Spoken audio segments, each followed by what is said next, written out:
Na Prever FM, você começa o dia bem informado. Agora 7h05, voltamos com o primeiro jornal nesta manhã de segunda-feira, aqui ao vivo na Prever FM. E nós estamos recebendo aqui o vereador Nuno Garcia.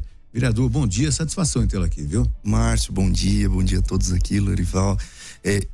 Sempre um prazer. Vim pensando isso, Márcio, sempre um prazer estar por aqui, inclusive hoje na presença do Lorival, nunca das outras vezes ele esteve aqui.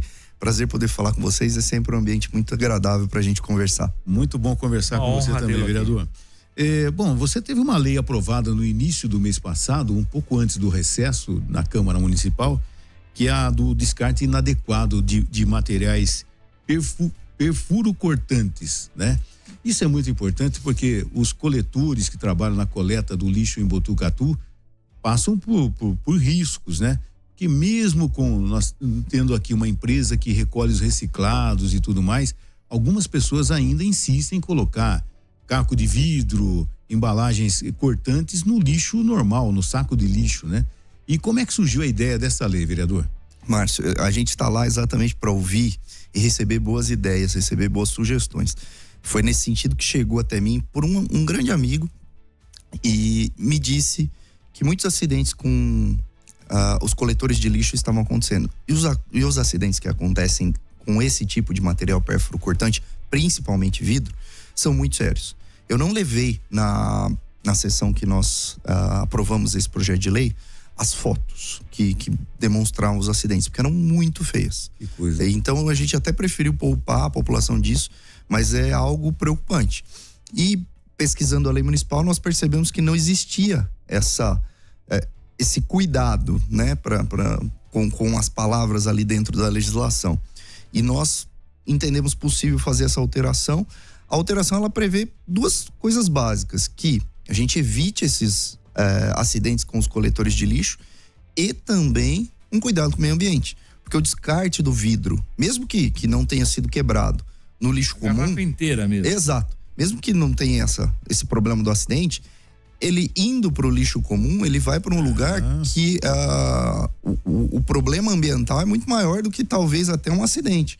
Então, a ideia da lei era essa, para que a lei não proíbe o descarte desses pérfuro-cortantes no lixo comum, mas ela fala sobre o acondicionamento para que se evite esse acidente. E durante esse trâmite, eu tentei trazer à população a ideia ambiental, para que realmente se efetue esse descarte na coleta seletiva, nos lugares próprios para coleta de recicláveis.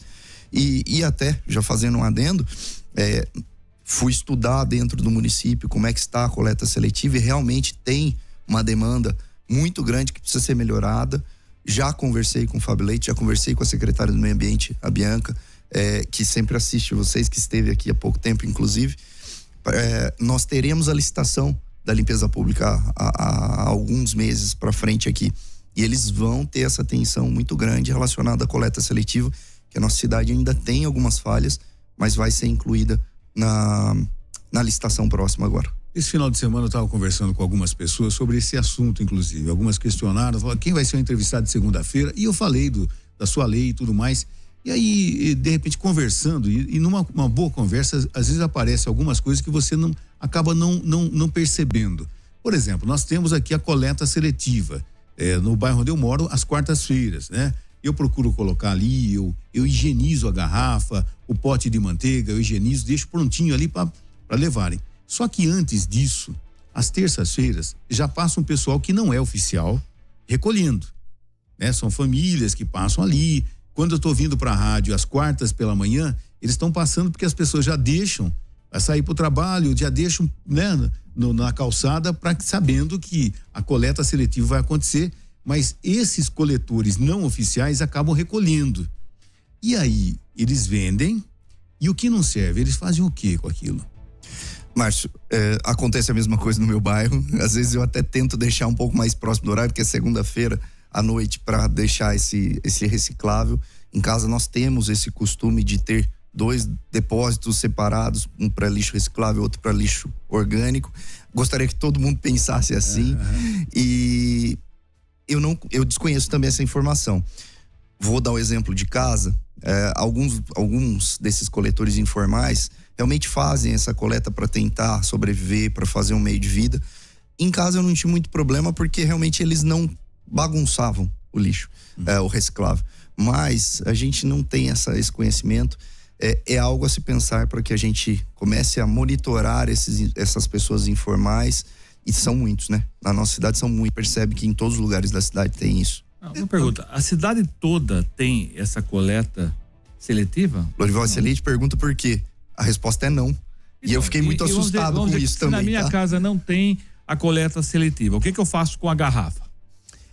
Em tese, a gente tem que entregar nos locais de ecopontos da cidade. E é um trabalho a mais, né? Muito difícil. Na prática, isso é difícil. É difícil. Porque, olha, eu trabalho na faculdade, na CAI, sei lá, algum lugar na Embraer. Eu não tenho tempo de sair, passar lá, deixar esse lixo, nem condições, às vezes. Você tá perfeito. E é por isso, foi a menção que eu fiz relacionada à próxima licitação. Eu tive a informação, Lorival, em torno de 70% apenas, eu vou falar apenas, da cidade é coberta pela coleta seletiva. Quanto? 70. Ele disse 70, acho que nem 30 segue a regra, vai. Exato. Então, isso me preocupou, porque, mais uma vez, o projeto de lei tinha uma visão ambiental, entendi as justificativas da licitação anterior, que foi efetuada há diversos anos atrás, mas fiz um pedido formal ao prefeito e à secretária para que 100% da cidade seja coberta. Mesmo que num tempo menor, eu entendo que isso tudo envolve recurso, envolve custo, mas uma vez por semana, pelo menos, a cidade precisa ser 100% coberta com a coleta seletiva. Tem uma ideia aqui, tem como você colocar um fiscal dentro de cada casa, tá? Orientando as crianças, porque as crianças cobram isso, né? Eu vejo a minha filha no carro, eu não consigo mais usar o celular, já não devia, né? Mas quando eu tento usar, quem que é o fiscal? A minha filha. Papai, celular, eu já não pego, quer dizer, se essas crianças na escola forem orientadas, ensinadas, elas passam a cobrar os pais. E é duro ser cobrado por eles, né? Olha como sua sugestão é interessante, Lorival, e foi muito bem pensada. Eu vou citar o nome aqui porque é uma ideia boa e ele estava lá no dia da sessão. Dr. Vitor Nakajima, não sei se vocês conhecem, um otorrino bastante conhecido aqui na cidade, professor da Unesp. No dia eles estavam na sessão por um outro motivo e acabou a sessão, ele veio falar comigo. Ele falou: Nuno, vocês precisam fazer esse projeto chegar nas escolas. Sim. Para que as crianças repliquem essa ideia. Não, vão ser fiscal. E agora você usou o termo fiscal, que é muito legal também. É um fiscal muito eficiente, porque eles estão sempre muito atentos, né? E é difícil você ser cobrado pelo filho. Em vez de eu estar dando exemplo, ele que está me cobrando, pera lá, né? E eu dei uma ideia, assim, eu estava acompanhando a conversa de vocês antes aqui. Vocês falaram sobre a necessidade de uma educação de política nas escolas, Sim. né? Aqui em Botucatu nós temos um projeto que eu acho que a gente já conversou, né? O AB vai à escola, que a gente leva, pelo menos faz o possível para levar essa política nas escolas, mas são diversos temas que nós atingimos as crianças. E a Bianca, que é advogada também, participava comigo quando da gestão da OAB, na comissão de meio ambiente e sustentabilidade. E eu falei com ela, eu falei: olha, quem estiver tocando essa área no AB vai à escola, peçam para incluir a ideia do projeto, a ideia do reciclável, a ideia da proteção ao coletor de lixo nas escolas, nas palestras que a OAB leva para lá. Então é uma ideia muito legal, agradeço a sugestão e nós já estamos trabalhando e cada vez mais para que as crianças repliquem essa ideia. Porque quem é que vai fiscalizar? As crianças. O mundo é delas, o futuro é delas, elas têm o interesse. Se nós falamos hoje numa lei, né, de meio ambiente, é pensando não mais em nós, né? É neles mesmo. E ninguém melhor que eles para estar cobrando essa situação. Sem dúvida.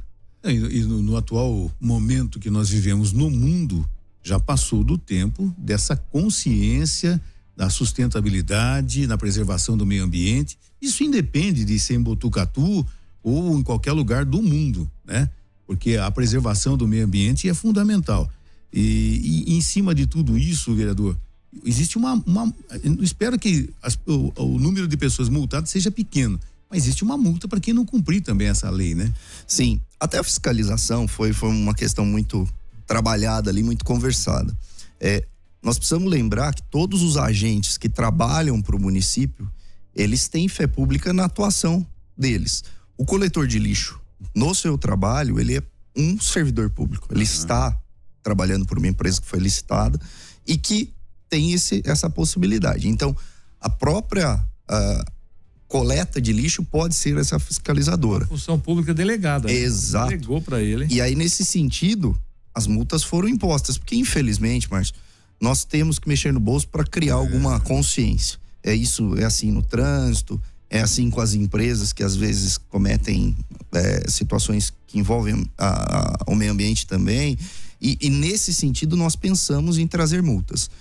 Não é para isso que a gente estabeleceu, não é para sair multando todo mundo. Claro. É conscientização. Esse é o primeiro ponto que a gente tratou. Falei isso na tribuna. Falei, não gostaria que ninguém fosse multado. Que todos respeitassem. E se todos respeitarem, nós não vamos ter o problema de acidente, não vamos ter problema com multa. E principalmente pensando no nosso futuro. Na prática, como iria funcionar? O coletor, ele passou lá na minha casa e ele faz o quê? Uma notificação, ele faz uma anotação. Não. Olha, o Lorival Panhosi tá colocando caco de vidro no lixo aqui, tudo misturado. É isso que ele faz? Não. Não existe uma regra estabelecida, porque isso a gente não consegue fazer. Isso são decretos executivos que podem regrar. Mas a situação básica, como por exemplo, a fiscalização de terreno com mato alto. É igualzinho. Foto, encaminha-se para o setor responsável da prefeitura. No caso, a limpeza pública é ligada à infraestrutura para depois ir para os setores de cobrança. Mas se o coletor verificando um descarte irregular, mesmo que não tenha ocorrido acidente e que tomara que não aconteça, ele tira uma foto, encaminha para os superiores dele, isso chega até a infraestrutura e segue o trâmite dentro da prefeitura.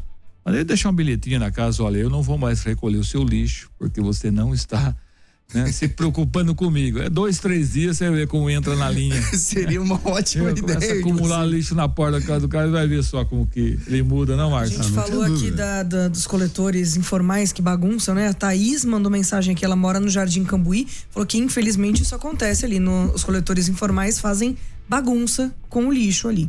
É uma pena, a gente, é difícil fiscalizar isso, né? Passar a cidade toda com relação a isso. Mais uma vez, é até um meio de vida de algumas pessoas, né?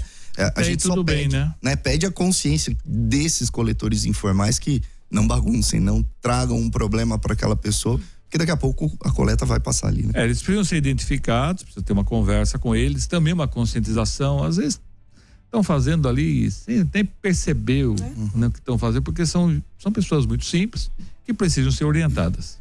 Agora, vereador, essa abrangência da coleta seletiva, existe a possibilidade da gente ter 100%, os bairros que ainda não possuem, mas que tem o ecoponto mais ou menos próximo e tal. Existe, depois dessa lei, nas conversas com a Bianca também, secretária do Meio Ambiente, da gente ter 100% da coleta seletiva? É possível, sim. Necessário e possível. Vai ser colocado no próximo edital isso já? Sim, sim. Porque eu não consegui entender exatamente, Lorival, o porquê. Vou dar um bairro que é um exemplo que não tem, na minha concepção, não tem cabimento, né? Rubião Júnior. Um bairro que em Botucatu já é antigo, não tem nenhuma dificuldade de acesso, população enorme hoje em dia, novos bairros ali, né, no distrito, não tem coleta seletiva. Que coisa. Então, assim, assustei também nessa mesma forma e fiz esse pedido. É muito simples, é só a empresa já saber quais são os pontos da cidade, quais são os pontos, todos, né? Todos, então, assim, cidade toda. Os balneários precisam, nós temos, e não são de difíceis acessos, nós não temos um bairro, nossa, esse aqui não tem por algum problema, não, foi só por questões de opção na época, e nesse momento aqui eu fiz essa solicitação, acredito que não vai ter problema para ser cumprida, não. E a importância da gente ter uma Secretaria do Meio Ambiente hoje, né?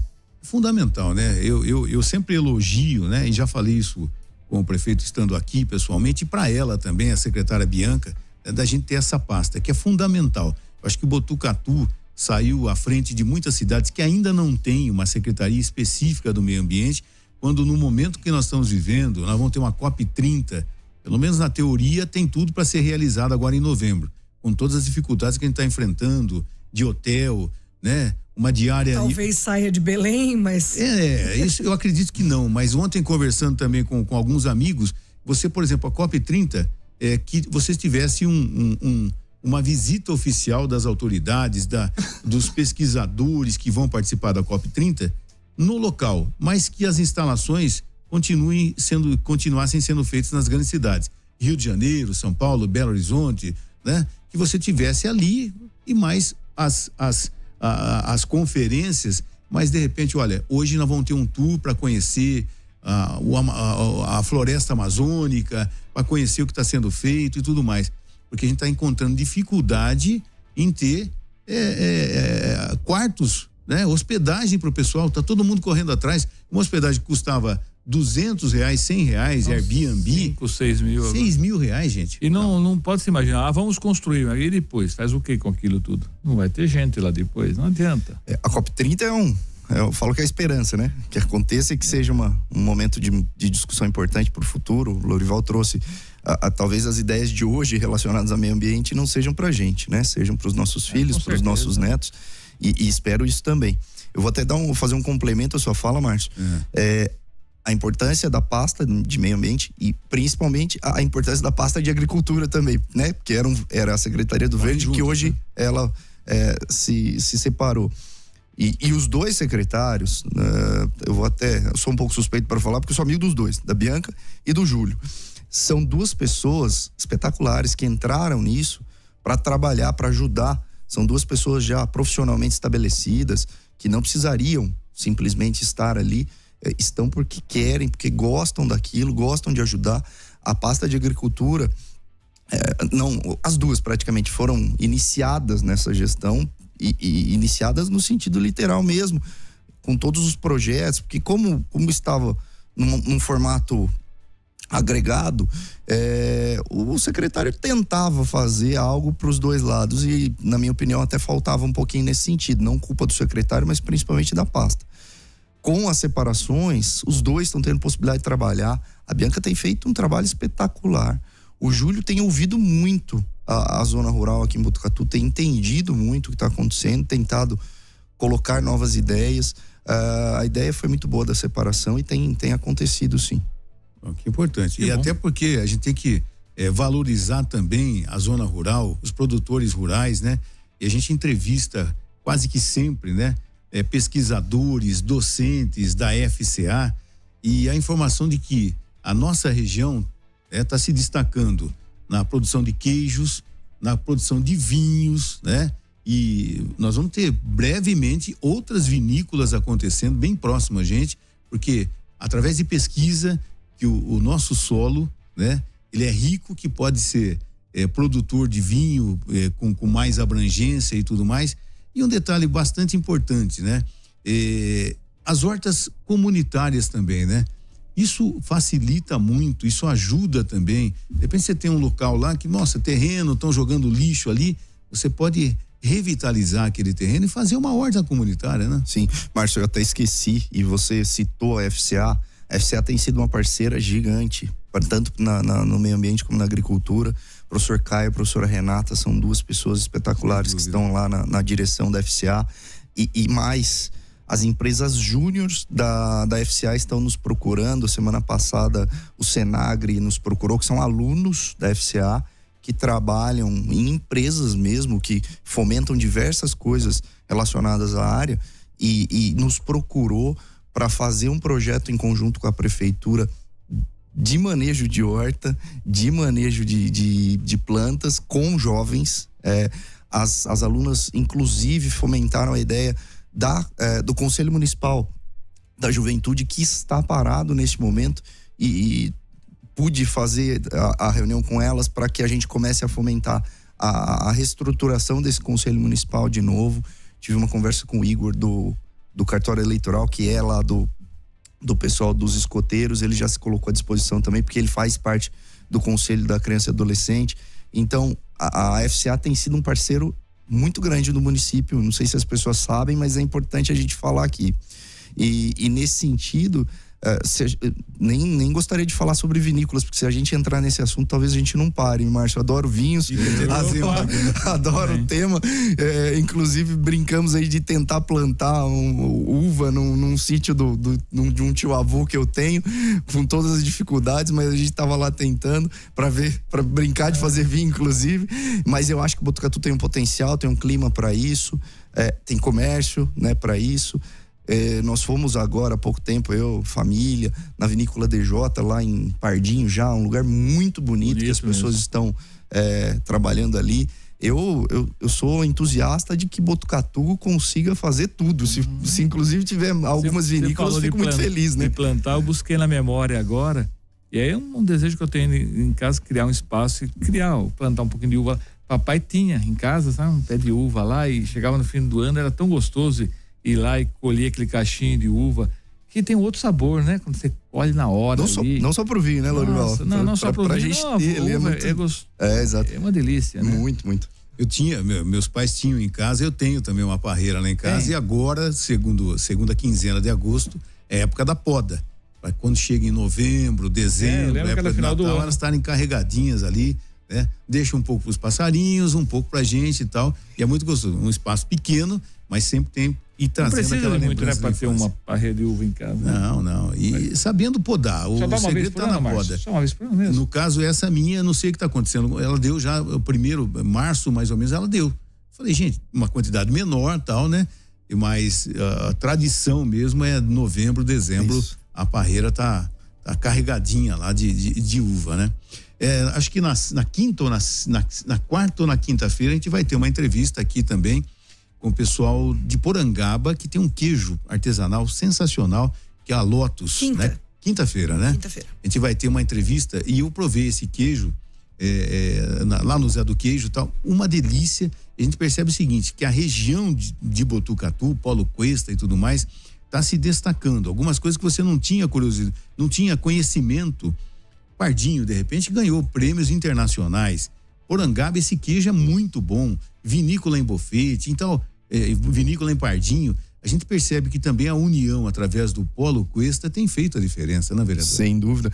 Durante a campanha nós fazíamos uma brincadeira, muito brincadeira mesmo, que nós colocaríamos um pedágio entre Botucatu e Pardinho, porque Pardinho tinha muito mais coisa de turismo, muito mais coisa nesse sentido, né, num turismo rural para fazer do que em Botucatu. Não, nós precisamos fazer em Botucatu. Botucatu precisa acontecer nesse sentido também, para que sim, podemos ir para Pardinho, mas que tenhamos em Botucatu também um turismo nesse sentido. Todo aqui, não podemos ver Botucatu, Pardinho, AMB, né? É uma região muito amiga, né? É uma região muito, sem né? dúvida. Ela se conversa, ela se comunica.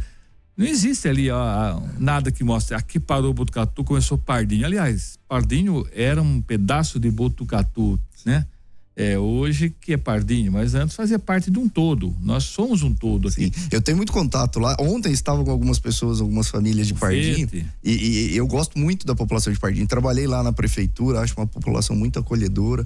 Torço muito pelo Cristiano, prefeito que está lá agora. Sim, é um menino super bom, com boas ideias. Torço muito para que a cidade evolua, consiga, dentro dos limites que uma cidade menor tem, evoluir, e não tenho dúvida que isso que o Cristiano vai fazer lá em Pardinho. E vai crescer.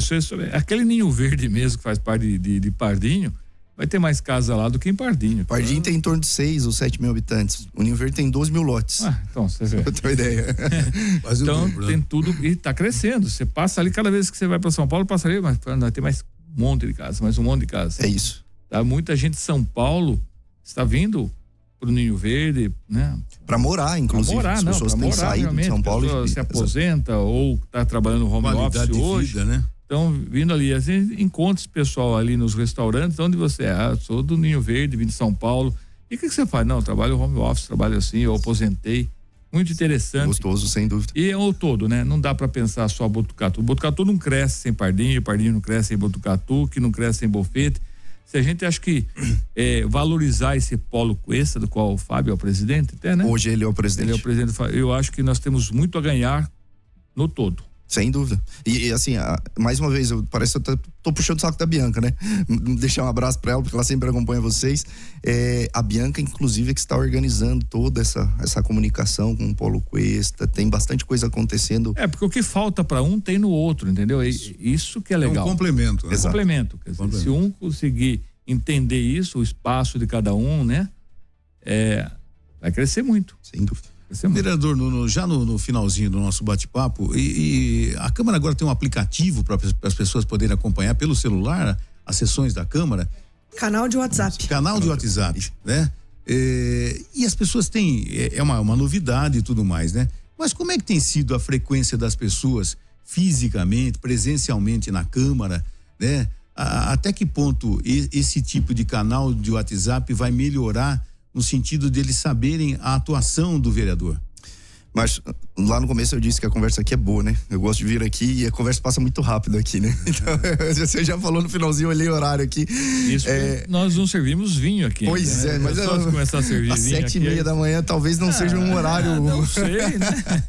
Mas, Márcio, eu tô feliz hoje, a gente retorna, inclusive, do recesso. Recesso é modo de falar, né? Porque a gente para pelas sessões por 2 semanas, o trabalho continua acontecendo, as reuniões continuaram, as conversas com secretários continuaram, e hoje nós temos a sessão novamente. Com relação à presença das pessoas, isso me chateia um pouco, acho que eu falei isso da outra vez.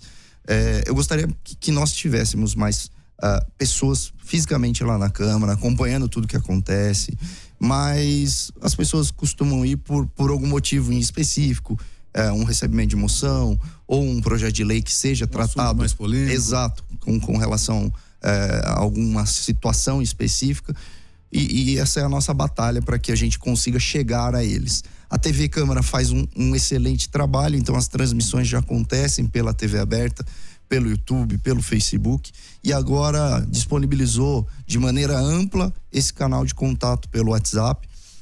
Nas sessões, por exemplo, de audiência pública, nós já tínhamos esse canal, já era aberto esse canal durante a sessão para que as pessoas fizessem questionamentos dessas audiências. Agora esse canal está aberto por completo. O acesso já era fácil, obviamente. Eu recebo com frequência e-mails, pelas redes sociais as pessoas mandam mensagens, e essa ideia do canal de WhatsApp é para que dê mais uma opção para a população poder ter acesso à Câmara, aos vereadores. Eu acho completamente válido toda forma de facilitar que as pessoas cheguem até nós, que boas sugestões cheguem até nós, e mesmo que críticas cheguem para que a gente consiga trabalhar isso, é totalmente válido, e eu estarei sempre aberto para isso. O que a gente percebe, vereador, infelizmente, é que o número de pessoas que participam são sempre aquele mesmo grupinho, sabe? E principalmente aqueles, como chama? Haters, como que chama? Aqueles haters, os odiadores, né? Que tudo que se coloca em Botucatu, eles querem criticar, diminuir, tirar o valor. E aí, essas pessoas acabam, de certa forma, inibindo e afastando aqueles que poderiam trazer uma proposta efetiva. Porque essas pessoas ficam assim, pô, se eu falar alguma coisa, eles vão atirar muita pedra. Porque às vezes você lança uma ideia e não é uma ideia tão boa, ou não é uma ideia que esteja pronta, mas que ela precisa ser lapidada. Então as pessoas, elas se recolhem e falam, não, eu não vou me meter nessa briga porque vai sobrar para mim. Isso é muito ruim na política, não é? Lorival, a sua fala é exatamente o que eu penso. E hoje em dia as redes sociais estão aí, elas servem para absolutamente tudo, mas infelizmente para coisas ruins também, né? E nesse meio político, se você pegar, e eu faço isso, as pessoas falam, não faça mais isso, mas eu faço, eu acho que eu preciso saber o que as pessoas estão falando. Eu entro nas publicações, nas postagens, vejo os comentários, é muito triste na grande maioria, e eu tenho certeza, assim como você falou, que esse tipo de postagem, esse tipo de comentário inibe quem que quer falar uma coisa legal, que quer dar uma ideia boa e não fala, não se mistura ali, porque vai com medo. Pra que eu vou tomar pedrada aqui? Exato. De graça? Porque aqui, as rádios de Botucatu, de uma forma geral, tem toda uma responsabilidade no que vai dizer, no que vai falar, no que vai comunicar. Quando a gente cai nessa vala comum da rede social, as pessoas estão pouco se lixando para o que vão dizer, se vai ferir, se é verdade, se é mentira, qual o desdobramento que aquilo tem. Isso me preocupa muito hoje. Eu também tenho essa preocupação. Antigamente, Lorival, as rádios eram rádios, né? Só rádios. Elas continuam sendo rádios, mas né? Hoje, vocês estão ao vivo numa rede social. Sim. E a possibilidade das pessoas comentarem, o que era mais difícil antigamente? Antigamente as pessoas tinham que ligar, né? Ligava, entrava em contato nesse formato. Hoje em dia é muito fácil. E aí, é isso que eu não consigo entender. Eu gostaria que o contato não precisa elogiar, não precisa, tô aqui para ouvir, né? A gente tá batendo um papo sobre alguns assuntos importantes. podem falar sobre esses assuntos importantes. Mas os comentários hoje, usando esse termo novo, né, de haters, são só nesse sentido, só de crítica, nem um pouco construtivo. Com a própria ação, odiadores, eles odeiam tudo, né? Não salva nada para eles. E eu não vejo solução neste momento para isso. Sabe, porque isso começou a acontecer no Brasil, especialmente há poucos anos. Então, esse ódio, a crítica pela crítica, isso é terrível. Isso é terrível, porque acima de tudo, eu posso ser contrário à sua opinião e você ser contrário à minha, mas eu respeito você como pessoa, como político, como ser humano, como cidadão, como pagador de imposto, tá? E eu vou respeitar, eu não vou levantar a voz, eu não vou te ofender, sabe? Hoje em dia, baixou-se o nível, sabe? De uma maneira que, para algum interesse maior tem que continue dessa forma. Infelizmente. E quando você vai numa rede social defender uma bandeira que seja para o bem comum, as pessoas sempre emitem opinião. Estão atrás de um celular, elas acham que entendem de tudo. Começa aí. Entendem tudo e não entendem nada. Não, você não precisa concordar com tudo, né? A gente não concorda com tudo com a esposa não concorda tudo com você, com o teu pai, com o teu filho, mas se respeita, não vai se agredir porque você pensa de uma forma diferente ou porque você busca coisas que não são aquelas que eu busco. Mas hoje não, virou uma baderna isso, uma coisa... É uma ofensa sem pensar, né? É uma ofensa que a pessoa não tá nem aí se realmente vai machucar, se vai trazer algum sabor para outra pessoa. Fala, hoje em dia não existe esse regramento para esse tipo de situação. Ela se sente blindada, né? Ela fala, não, nada vai me acontecer, eu posso fazer o que eu quiser aqui e não vai ter punição. É cachorro latindo com o portão fechado, né? Abrir o portão, ele acaba a valentia. E eu falo como advogado, inclusive, né? As pessoas precisam lembrar que a internet é um meio virtual de você reproduzir algo real. Então, o que está ali é real. Tem que tomar esse cuidado, inclusive de mais fácil fazer meio de prova, né? Pensando no direito, porque está escrito, inclusive, todo mundo consegue printar mas infelizmente essa propagação de ódio, na minha opinião, às vezes é muito à toa, né? Entra numa postagem, só vou fazer um comentário porque eu preciso falar. Porque acaba sendo o quê? Um minuto de fama, de exposição. Que é o que a internet permite hoje, né? Exato. Vereador Nuno, muito obrigado pela presença aqui mais uma vez, ter atendido a nossa solicitação, trazendo aí assuntos interessantes e que a população tem que tomar conhecimento. Muito obrigado, viu? Márcio, eu que agradeço sempre o convite, é um prazer, mais uma vez, falo isso aqui, estar com vocês, conversando com vocês, passando as informações aí da Câmara. Eu fico sempre à disposição. Gostaria até de deixar, falando em Câmara, deixar um abraço aqui, doutor Isaías, nosso assessor, mandou uma mensagem que está nos assistindo aqui. Um abraço. É uma pessoa que tem nos ajudado muito lá na Câmara também. Hoje retornamos, estou muito feliz de poder estar por lá. Me faz muito bem estar lá. Esse período de 6 meses aqui, há tempos atrás que eu vim, eu falei que eu estaria aprendendo. A gente vai aprender a todo tempo, mas acho que nesse momento já é possível reproduzir bastante coisa que aconteceu, que eu entendi como funciona. Tem tentado, Márcio Lourival, de verdade, fazer um bom trabalho, tentar ajudar Botucatu. Foi para isso que eu entrei. E eu vou ter que sair daqui, correr lá em casa. Eu me lembrei que ontem eu tomei uma garrafa de vinho e eu coloquei a garrafa inteira lá no lixo, tá? Falha minha. E agora você falando aqui, a gente vai tomando essa consciência. E isso é importante, né? Assim que a gente se comunica. Eu estava comentando com o Márcio hoje sobre aquele quadro nosso no trânsito, né, Márcio? Tem algumas coisas que eu tô aprendendo ali. Pô, aquele negócio de moto que não pode andar, enfim, no meio dos carros na estrada, eu não sabia. Hoje, toda vez que eu tô saindo de São Paulo, que ali já é estrada, vem aquelas motos buzinando, falo, aqui não pode, dá vontade de abrir o vidro, aqui não pode, ó. Ouça lá, a Prever FM, você pode andar entre os carros na cidade, mas na estrada é proibido, né? E aí a gente vai aprendendo aqui, hoje aprendi um pouco mais. Você, agradeço, todo dia a gente tá aprendendo aqui. Exato, muito obrigado, Lourival. A ideia é conscientizar. Nós precisamos conscientizar as pessoas de muita coisa. A ideia dessa lei quando foi. Você falou cortante, eu imaginei que tinha que estar a garrafa quebrada. Não, a garrafa inteira. Porque ela pode se quebrar em algum momento. Na hora de colocar ali. Verdade. Muito obrigado. Você ouviu Primeiro Jornal Prever FM.